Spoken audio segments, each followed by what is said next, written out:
Hello everyone. बेटा last जो है टॉपिक हम लोगों ने एनर्जी कंजर्वेशन ख़त्म किया था। लेंस लॉ पे बेस्ड एनर्जी कंजर्वेशन है। उसके बाद जो नेक्स्ट टॉपिक है वो है एडी करंट्स। ठीक है, एडी करंट्स क्या हैं इसमें देख लें पहले। अभी तक हमें इतना पता है कि इलेक्ट्रिक करंट इंड्यूस्ड होती है एक सर्कुलर लूप अगर करंट का होता है, जबकि वो चेंजिंग मैग्नेटिक फ्लक्स में इंट्रोड्यूस किया जाए। ठीक है, इतना आप लोग अभी पढ़ चुके हैं कि अगर कोई सर्कुलर लूप है, वायर सर्कुलर लूप है और इसको चेंजिंग मैग्नेटिक फ्लक्स यानी मैग्नेट अगर पास या दूर लाया जाए, मैग्नेटिक फ्लक्स चेंज हो तो इसमें एक इलेक्ट्रिक करंट प्रोड्यूस होती है। ये आप लोग अभी तक पढ़ चुके हैं। ठीक है, इसी पे बेस्ड है ये phenomena. Even when bulk pieces of conductor are subjected to changing magnetic flux. अब यहाँ से देखिए ध्यान से, even when bulk pieces of conductor are subjected to changing magnetic flux, induced currents are produced in them. However, their flow patterns resemble swirling eddies in water. This effect was discovered by physicist Foucault, and these currents are known as eddy currents. ठीक है, इनका कहने का मतलब ये है कि अगर हमने एक सर्कुलर लूप की बात की कंडक्टर की, इसको अगर हम चेंज मैग्नेटिक फ्लक्स में इंट्रोड्यूस कराएं तो इसमें करंट जो है फ्लो करती है। ये हम लोग पढ़ चुके हैं। वो कह रहे हैं कि अगर आप चेंजिंग मैग्नेटिक फ्लक्स में बहुत सारे कंडक्टर्स को इंट्रोड्यूस कराएंगे तो उन सारे पीसेस में, उन सारे कंडक्टर्स में करंट फ्लो करेगी। इन सारे करंट्स में, पार्ट्स में करंट फ्लो करेगी, हर पार्ट में। ठीक है, यानी कि अगर बल्क में कंडक्टर ना होके छोटे छोटे पीसेस में होगा या बहुत सारे पार्ट्स में होगा कंडक्टर, तो हर पार्ट में करंट फ्लो करेगी जितना मैग्नेटिक फ्लक्स का चेंज इंट्रोड्यूस हो रहा है हर पार्ट से। तो इन सारी जो करंट्स प्रोड्यूस होती हैं इन्हें कहते हैं एडी करंट्स।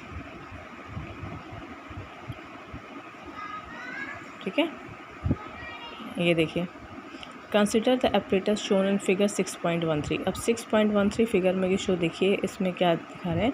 ये एक रिजिड सपोर्ट है। ठीक है, ये एक मेटालिक कंडक्टर है, एक रेक्टेंगुलर मेटालिक कंडक्टर है जिसको स्विंग करा रहे हैं एन और एस मैग्नेटिक पोल्स के बीच में, मैग्नेटिक फील्ड्स के बीच में। इसको ऐसे पेंडुलम की तरह रोटेट करा रहे हैं।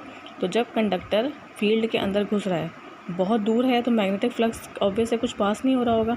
जब वो स्विंग करता करता मैग्नेट के बीच में आ रहा है तो उसमें मैग्नेटिक फ्लक्स पास होना शुरू होता है, यानी चेंज इन फ्लक्स क्या हो गया, मैक्सिमम हो गया, क्योंकि वो मैग्नेटिक फील्ड में एंटर कर रहा है। दूर था तो कुछ मैग्नेटिक लाइन ऑफ फोर्सेस एक आध पास हो रही होगी, लेकिन जैसे जैसे पास आने लगा तो बहुत सारी मैग्नेटिक लाइन ऑफ फोर्सेस पास होने लगी, यानी मैग्नेटिक फ्लक्स में चेंज आया बहुत ज़्यादा। तो वो एन पोल के पास आ रहा था, तो चेंज इन फ्लक्स मैक्सिमम हुआ तो करंट फ्लो हुई। करंट की डायरेक्शन देखिए एंटी क्लॉकवाइज है यहाँ पे। ठीक है, जब वो एन के पास आ रहा है, फिर मूव करता करता यहाँ आ गया। अब क्या है, वो मैग्नेटिक फील्ड से दूर जा रहा है, यानी एन से दूर जा रहा है। एन को हम दूर कर रहे हैं, तो एन को दूर करेंगे तो वो क्या जनरेट करेगा, दूर नहीं जाना चाहेगा, एस जनरेट करेगा और करंट क्या हो जाएगी, क्लॉकवाइज। यानी ये वही एक ही मेटालिक प्लेट है। ये इसकी पहली पोजीशन है, ये इसकी सेकंड पोजीशन है। तो जब यहाँ से आई थी तब इसमें करंट देखिए एंटी क्लॉकवाइज मूव कर रही थी, क्योंकि नॉर्थ पोल के पास आ रही थी, और यहाँ ये नॉर्थ पोल के दूर जा रहा है, तो इसमें देखिए करंट की डायरेक्शन पलट गई। ठीक है, यहाँ पे यही चीज़ एक्सप्लेन की गई है। देखिए, a copper plate is allowed to swing. Swing मतलब इस तरह पेंडुलम की तरह एन और एस के बीच में मूव कर रही है, like a swing simple pendulum between the pole pieces of a strong magnet. It is found that the motion is damped and in a little while the plate comes to halt in a magnetic field. Damped का मतलब ये होता है कि थोड़ी देर में वो रुकेगा ही। जितने भी आपके ऑसिलेशन वाली बॉडी होती है, वो डैम्प्ड ऑसिलेशन का मतलब जितनी आपने एनर्जी प्रोवाइड करी वो थोड़ी एनर्जी ख़त्म हो जाएगी तो वो अपने आप ही रुक जाएगा ऑसिलेट करता करता। ठीक है, उसका एम्पलीट्यूड लगातार कम होगा तो एक टाइम पे वो रुक ही जाएगा। तो we can explain this phenomena on the basis of electromagnetic induction. Magnetic flux associated with the plate keeps on changing. जितना मैग्नेटिक फ्लक्स प्लेट से पास हो रहा है वो लगातार चेंज करेगा as plate moves in and out of the region between magnetic poles. The flux changes induces eddy current in the plate. Direction of eddy currents are opposite when the plate swings into the region between the poles and when it swings out of the region. अब ज़रा इसको एक बार फिर से एक बार देख लीजिए। ये देखिए, ये हमारा मैग्नेट इस तरह से रखा है। ठीक है, इस तरह का कोई मैग्नेट है, ये इसका एन पोल है, ये साउथ पोल है। हमने जो है यहाँ से मतलब इसको इस तरह से देखिए, जैसे मान लीजिए ये इस तरह की एक बुक है, ये जो है आपका ये साउथ पोल है, ठीक है, और यहाँ पे इस तरह से एक नॉर्थ पोल रखा गया है, ठीक। ये मोबाइल मान लीजिए ये एक पोल है, ये एक दूसरा पोल है। अब इन पोल के बीच में हम ऐसे मैग्नेटिक प्लेट को स्विंग करा रहे हैं। तो ये मैग्नेट के पोल है, तो मैग्नेटिक लाइन ऑफ फोर्सेस ऐसे ऐसे पास हो रही हैं, इस कॉपी से निकल के मोबाइल तक जा रही थी। अब इसके बीच में ये पेन आया, तो पेन से मैग्नेटिक लाइन ऑफ फोर्सेस पास हुई।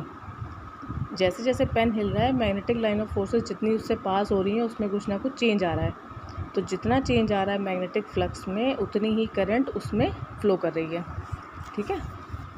तो ये जो करंट फ़्लो करती है इसे कहते हैं एडी करंट, ठीक। अब ये होती किस हिसाब से कि जब हमारी मेटेलिक प्लेट अंदर की तरफ आ रही है, यानी नॉर्थ साउथ पोल के अंदर की तरफ आ रही है, तो उसमें जब यहाँ पे थी, बहुत दूर थी, तो कोई लाइन ऑफ फोर्सेस पास ही नहीं हो रही थी। यहाँ आई तो मैक्सिमम लाइन ऑफ फोर्सेस पास होने लगी, तो करंट फ़्लो करी। और करंट क्या होगी जब हम एन पोल को पास लाते हैं? Anti clockwise. अब मूव करते करते बाहर जा रही है ये प्लेट, ठीक है। अब यहाँ पे आ गई, अब ये क्या है, नॉर्थ पोल से दूर जा रही है, तो कोशिश क्या करेंगे उसको खींचने की, यानी करंट कैसी हो जाएगी? क्लॉकवाइज, क्योंकि वो साउथ पोल यहाँ पे बनाना चाहेगी, अपोज करती है ना मोशन को, ये पहले पढ़ चुके हैं हम लोग, ठीक है। तो ये जो मेटेलिक प्लेट के मोशन की वजह से फ्लक्स में चेंज होता है और करंट प्रोड्यूस होती है, ये करंट कहलाती है एडी करंट। ये कह रहे हैं कि अगर एक बहुत बड़ा पीस ना होकर छोटे छोटे पीसेस भी होंगे तो हर पार्ट में उतनी ही करंट फ्लो करेगी। अब जैसे यहाँ देखिए नेक्स्ट हेडिंग में, यहाँ पे इन्होंने ये पूरी रेक्टेंगुलर प्लेट को काट दिया बीच में, ठीक है, कोने कोने निकाल दिए, जैसे आपका खाने का फॉक होता है ना, वैसे ही इस प्लेट को ऐसे काट दिया। ये मेटालिक है, ये मेटालिक है, ये मेटालिक है। तो जब इस तरह की प्लेट को लेके आएंगे तो हर इस एरिया में करंट फ्लो करेगी, जहाँ जहाँ कंडक्टर है वहाँ वहाँ करंट फ्लो करेगी। तो यही सब करंट्स क्या कहलाती हैं? Eddy current. देखिए ये अगर कांटे की शेप का अगर है तो उसमें अगर मतलब 4-5 कोने निकले होंगे तो हर कोने में करंट फ्लो करेगी इन द सेम डायरेक्शन, क्योंकि सेम डायरेक्शन में फ्लक्स में चेंज आ रहा है तो सेम डायरेक्शन में करंट फ्लो करेगी, ठीक है। ये देखिए, if rectangular slots are made in the copper plate as shown in figure 6.14 are available to the flow of eddy current is less. अब इसमें एरिया कम हो गया, ये पूरा साबुत थी प्लेट, यहाँ काट दी, कांटे से कांटे की तरह बना दी, तो एरिया कम हो गया ना। Thus, the pendulum plate with holes or slots reduce the electromagnetic damping and the plate swings more freely. अब जब काट दिया, थोड़ा सा कम कर दिया सामान, तो हल्की हो गई। हल्की होगी तो क्या होगी? जल्दी जल्दी स्विंग कर जाएगी, ठीक है। हल्की हो गई ना प्लेट, ये जब ये साबुत प्लेट थी, यहाँ पे टुकड़े टुकड़े अलग कर दिए तो हल्की हो गई। तो हल्की होगी तो जल्दी से पास हो जाएगी, तो फ्लक्स में चेंज क्या होगा? कम होगा, ठीक है। Freely note that magnetic movement of the induced current depends upon the area enclosed by the circuit. अब ये जो मैग्नेटिक मूवमेंट होता है वो एरिया पे भी डिपेंड करता है। This fact is helpful in reducing eddy current in the metallic core of transfer electric motors and other such devices in which coils wound to be. अब ये कहने का मतलब ये है कि अगर आप एक राउंड साबुत प्लेट को काट देंगे तो उसका एरिया कम हो जाएगा, एरिया कम होने से उसकी एडी करंट कम हो जाएगी। तो आप ये सेटअप वहाँ यूज़ कर सकते हैं, मतलब प्लेट को काट के वहाँ यूज़ कर सकते हैं जहाँ जिस इंस्ट्रूमेंट में आप चाहते हैं कि कम करंट प्रोड्यूस हो। जस्ट लाइक यहाँ पे इन्होंने एग्जांपल दिया है इलेक्ट्रिक मोटर, ट्रांसफॉर्मर्स, ठीक है, जहाँ पे आप चाहते हैं कम हो। एक बार इसको फिर से देखिए,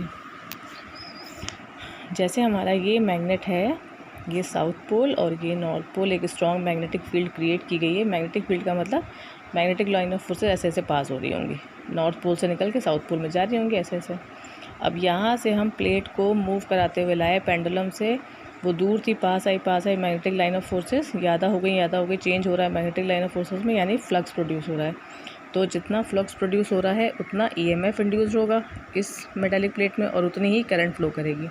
तो जब आप इसके पास आएंगे, नॉर्थ और साउथ पोल के पास आएंगे, तो करंट होगी एंटी क्लॉकवाइज, और जब आप यहाँ से आके वापस जाएंगे, यहाँ तक आ जाएंगे मैक्सिमम, तब हो जाएगी क्लॉकवाइज। मतलब करंट की डायरेक्शन अपने आप बदल जाएगी। जब मैग्नेटिक फील्ड के पास आ रहे हैं तो एंटी क्लॉकवाइज, जब दूर जा रहे हैं तो क्लॉकवाइज। अब अगर इसी रेक्टेंगुलर प्लेट को हम काट के टुकड़ों में कांटे के डिज़ाइन में कर दें तो एडी करंट की वैल्यू क्या हो जाएगी, रिड्यूस हो जाएगी। क्यों रिड्यूस हो जाएगी, क्योंकि एडी करंट डिपेंड करता है एरिया पे, ठीक है।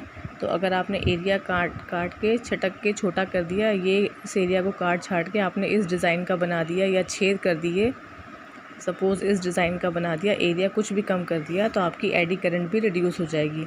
तो ये डिज़ाइन हम वहाँ यूज़ कर सकते हैं ऐसे इंस्ट्रूमेंट में जहाँ हम चाहते हैं कि एडी करंट की वैल्यू कम आए, जैसे कि ट्रांसफार्मर्स, जैसे कि मोटर्स, ठीक है।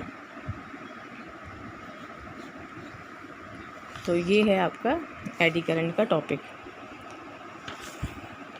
इसके बाद ये देखिए, eddy current are used to advantage in certain application. अब सबसे इंटरेस्टिंग ये देखिए, मैग्नेटिक ब्रेकिंग इन ट्रेन्स।